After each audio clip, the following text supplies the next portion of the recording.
My first Pride was 40 years ago. It was the first Pride. I was in a collective that was part of organizing the first Pride.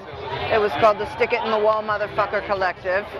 And I was just saying to my friend, she was saying, well, what contingent did you march in? But of course we didn't have contingents. The contingent was Pride. The truth is, the first time I marched was, I believe, was International Women's Day, when we marched as lesbians in International Women's Day. That was the very first time. I think that was before Pride. Who knows? We all dyed our clothes lavender and took LSD and and came out, and a lot of us came out to our collective sisters, sisters we were living with in communes or something, because we had never come out before. Yeah, that was the first time. And they were very hostile, and that was horrible.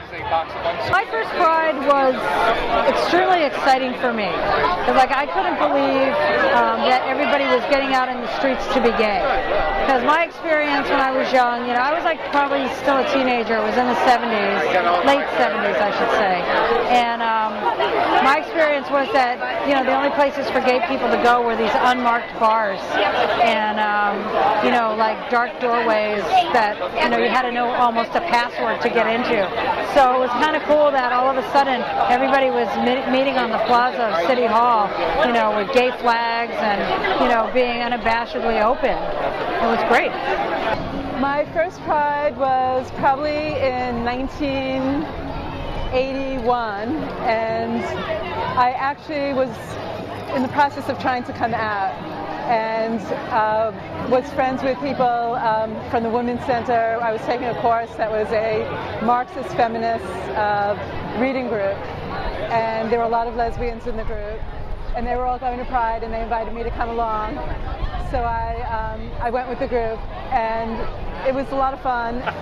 It was around probably 1984, and I remember walking away from it. I think it was walking away from Copley Square. I wasn't sure if Copley Square or the Common. And I remember how we stopped holding hands as we walked away and feeling very melancholic about it, because it really, at the time, it really felt like a bubble, and you felt like you were really leaving this kind of safe place that you didn't get to experience very often, to go back into just an unaccepting world.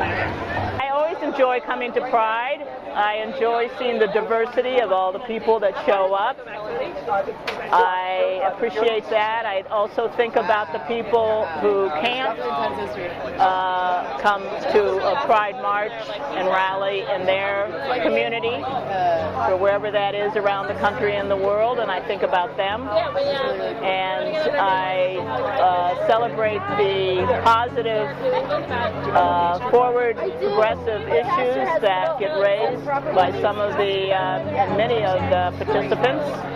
And I look forward to more march or parades or rallies, really, and walks.